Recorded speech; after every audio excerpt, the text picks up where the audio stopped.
झारखंड विधानसभा चुनाव में अब कुछ ही महीने रह गए हैं। ऐसे में तमाम नेता अब चुनावी मोड में आ गए हैं। जनता के बीच जाकर के अपने कामकाज का हिसाब किताब दे रहे हैं। ऐसे में न्यूज 18 बिहार झारखंड भी जनता के हिस्से के सवाल पूछने और नेताजी के कामकाज का हिसाब किताब लेने मैदान में उतर चुकी है। इस सीरीज में आज पड़ताल करेंगे जामताड़ा विधानसभा क्षेत्र की, जहां से डॉक्टर इरफान अंसारी दूसरी बार जीतकर विधायक बने।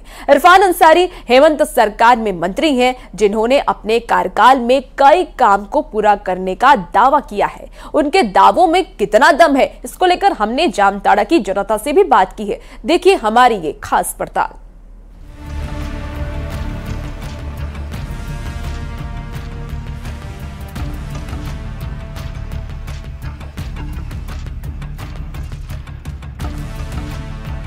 झारखंड विधानसभा चुनाव के मुहाने पर खड़ा है। नेता और मंत्री जनता के बीच जा रहे हैं।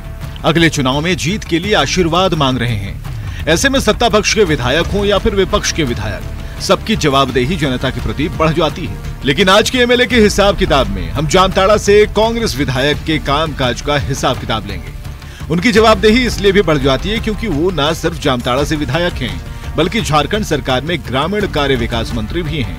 लेकिन इसके साथ ही हम उनके दावों की पड़ताल भी करेंगे और जनता से भी पूछेंगे कि डॉक्टर इरफान अंसारी जो दावे कर रहे हैं उसमें कितना दम है। इससे पहले कि हम आपको मंत्री जी के कामकाज के हिसाब किताब का लेखा जोखा दिखाएं, पहले उनके अब तक के राजनीतिक सफर पर नजर डालते हैं। जामताड़ा विधानसभा का प्रतिनिधित्व करते हैं इरफान अंसारी। 2014 में पहली बार जामताड़ा विधानसभा से उन्होंने जीत दर्ज की। 2019 में दोबारा जामताड़ा से विधायक बने। हेमंत सरकार में मंत्री हैं डॉक्टर इरफान अंसारी। डॉक्टर इरफान अंसारी के पास 3 मंत्रालय हैं। डॉक्टर इरफान अंसारी के पिता फुरकान अंसारी झारखंड के बड़े नेता थे। फुरकान अंसारी विधायक और लोकसभा सांसद भी बने। जामताड़ा के लोग ज्यादातर खेती किसानी करते हैं। ऐसे में हमने सबसे पहला सवाल यही किया कि अपने कार्यकाल के दौरान किसानों के लिए आपने क्या क्या काम किए। जो जनता सवाल कर रही है ना, अजय बराज वगैरह जो है वो सारठ में है, वो नाला में है। हमारे यहाँ सिंचाई की कोई दिक्कतें नहीं है। आपने अभी देखा होगा कि जामताड़ा में सर्वाधिक चेक डैम मैंने दिया है अपने किसानों को। हर जोरिया पर मैंने चेक डैम दिया और सीरीज चेक डैम, ताकि विवाद ना हो। अगर एक चेक डैम दीजिएगा तो आदिवासी कहेगा कि नहीं। आप ये कहना चाह रहे हैं कि वास्तव में किसानों को समस्या जामताड़ा विधानसभा क्षेत्र में नहीं है, ये दावा कर रहे हैं? बिल्कुल किसानों की समस्या बिल्कुल नहीं है। मैंने प्रयास किया है कि उनका काम करूं, उनका समाधान करूं। मैंने करने का प्रयास किया है। इसके बाद हमने अगला सवाल शिक्षा को लेकर कर लिया कि आपने अब तक कितने स्कूल कॉलेज बनवाए हैं। तो सुनिए इस पर उनका क्या जवाब था।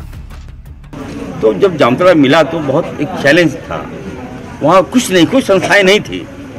आज आपको पॉलिटेक्निक कॉलेज मिलेगा। अभी हमने सदन में, आप कैबिनेट में, मैं जो महिलाओं के डिग्री कॉलेज, जो हमको लगता है 120 करोड़ की लागत से काम चालू में करने जा रहा हूँ, ये मेरे विधानसभा में हमने लिया है। कैबिनेट में मैं माननीय मुख्यमंत्री जी से, वहाँ मंत्री से मैंने झगड़ा कर लिया कि नहीं देना होगा जामताड़ा को। ये कलंक का दाग लग रहा है। बच्चे पढ़ेंगे, बच्चियाँ पढ़ेंगे। आज हमारी बच्चियाँ, आप देखिएगा, मैं देख रहा हूँ, रेशियो देख रहा हूँ, 8वां 9वां 5 माँ बाप शादी कर दे रहा है। एजुकेशन में लोग दूर जाने नहीं देता था। तो मैंने जानबूझ के लड़के मैंने सरकार से कहा कि हम लोग अभी नर्सिंग की पढ़ाई जामताड़ा में हम लोग करवा रहे हैं। तो वहाँ पे जामताड़ा में थोड़ा लैंड का भी इशूज़ है। हम बीएड कॉलेज खोलना चाह रहे हैं, ज़मीन नहीं मिल पा रहा है। एसपीटी CNT एक्ट का कुछ मामला है। तो ज़मीन मिलेगा, हम लोग प्रयास कर रहे हैं सरकार की तरफ से भी। हम लोग बहुत जल्दी नर्सिंग कॉलेज वहाँ खोलेंगे। 2 डिग्री कॉलेज जामताड़ा के नारायणपुर में पहली बार एक डिग्री कॉलेज दिया हूँ अपने युवाओं के लिए, अपने बच्चों के लिए। वो भी बहुत जल्द उसका मैं शिलान्यास करने जा रहा हूँ। महिला डिग्री कॉलेज की स्थापना मैंने कराई दिया है। पॉलिटेक्निक का मैंने कराई दिया। और मेडिकल कॉलेज, जो मैं डॉक्टर हूँ, मैं मिंजिया एक, जो हमारा पंडित का गाँव है, आदिवासी बहुल क्षेत्र है, 99% मैं सक्सेस हो गया हूँ। कुछ NOC की प्रक्रिया चल रही है। लैंड का रिक्वायरमेंट था, वो भी मैंने सरकार को प्रोडक्ट दे दिया है। तो जामताड़ा में बहुत जल्द आपको मेडिकल कॉलेज देखने को मिलेगा।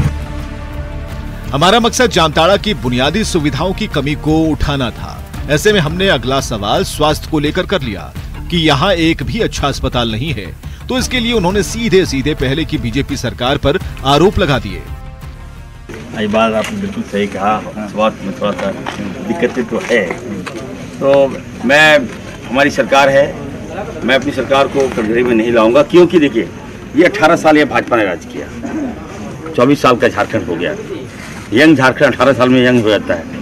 इन लोगों के पास कोई थॉट नहीं था, कोई सोच लेके झारखंड को नहीं बनाया। हमारे पास डॉक्टर्स नहीं आ रहे। डॉक्टर्स, अगर मेरा बच्चा भी डॉक्टर बनेगा तो बोलेगा कि नहीं हम शहर में काम करेंगे। गांव में कोई डॉक्टर जाना नहीं चाहता है, जिसका खामियाजा हम लोग को भुगतना पड़ता है। हाँ, जामताड़ा में मैं हॉस्पिटल ला रहा हूँ, डॉक्टर की व्यवस्था कर रहा हूँ, थोड़ा समय लगेगा।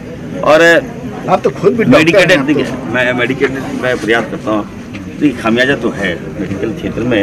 ये ऐसा नहीं कि हमारी सरकार है, हमारी सरकार में व्यवस्था को दुरुस्त करना है। क्योंकि मैं जहाँ से पढ़ के आया हूँ, जहाँ से मैंने डिग्री ली है, MBBS का डॉक्टर हूँ, MD डॉक्टर हूँ, तो वहाँ से अगर हम कंपेयर करते हैं तो हम लोग काफ़ी पीछे हैं। वहाँ हर 3 व्यक्ति पर एक डॉक्टर है विदेश में, और यहाँ 10,000 में एक डॉक्टर है। तो आप सोच सकते हैं कि कितना लैप्सेस है। इस थॉट को हम कैसे पूरा करें। इरफान अंसारी मंत्री होने के साथ साथ विधायक हैं। ऐसे में हमने अगला सवाल ये पूछा कि आपने अपने विधायक फंड की राशि कितनी खर्च की। लेकिन मेरे विधायक निधि बचता ही नहीं। मैंने अपने कार्यकर्ताओं को दे दिया है, जनता को दे दिया है। ऑन द स्पॉट जाता हूँ, क्या काम है नहीं है, जाता हूँ, ग्रामीण कहते हैं कि ये काम चाहिए, मैं दे दिया हूँ।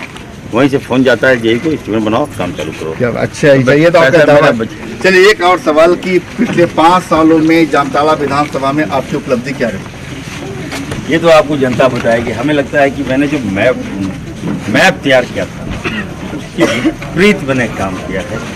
और इन 5 सालों में जो मैंने काम किया, हमें लगता है कि 25 साल में काम नहीं करूंगा तो भी मैं विधायक रहूंगा। जामताड़ा देश भर में साइबर क्राइम को लेकर सुर्खियों में रहता है। इसे देश के साइबर क्राइम का गढ़ कहते हैं। तो हमने फिर अगला सवाल यही कर लिया कि आपने साइबर क्राइम को रोकने के लिए क्या कदम उठाए।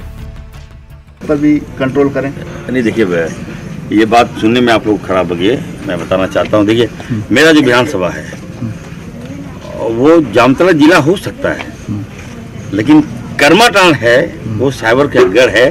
और कर्माटांड़ से जो विधायक है, भाजपा के विधायक है, वो हब है।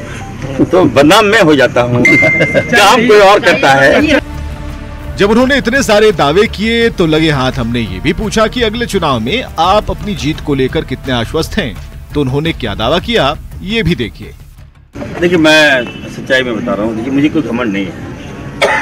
और मैं 5 साल में लगातार मेहनत किया, काम किया, और उसका परिणाम था अभी लोकसभा में आपने देखा। जामताड़ा की जनताओं के कारण, वहाँ के मतदाताओं के कारण हमने भाजपा को समेट दिया। 46,000 का लीड जामताड़ा विधानसभा से मैंने दिया। इसका परिणाम है कि हम लोगों ने भाजपा को खदेड़ा। जब लोकसभा में वहाँ की जनता ने 46,000 का वोट मेरे कहने पे दिया, जब मैं खुद लड़ूंगा आप सोच सकते हैं आंकड़ा क्या होगा। लेकिन फिर भी मैं मैं चैलेंज, जनता लड़ेगी, कार्यकर्ता लड़ेगी।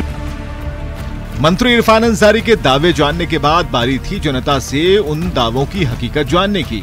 तो हम सीधा जनता के बीच गए।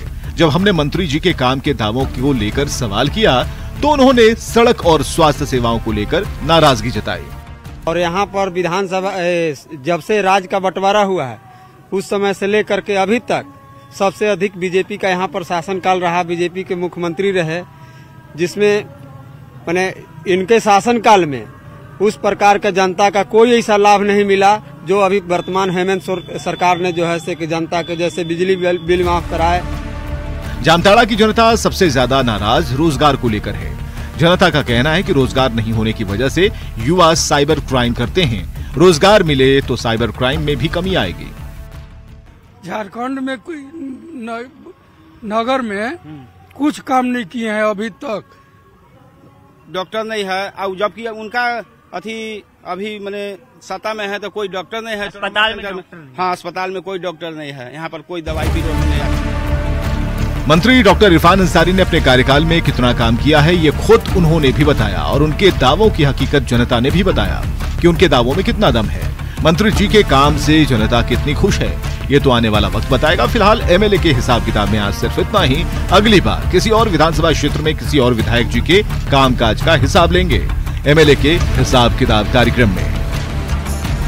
जामताड़ा से न्यूज़ 18 बिहार झारखंड के लिए संजय कुमार सिन्हा और सुवन भट्टाचार्य की रिपोर्ट।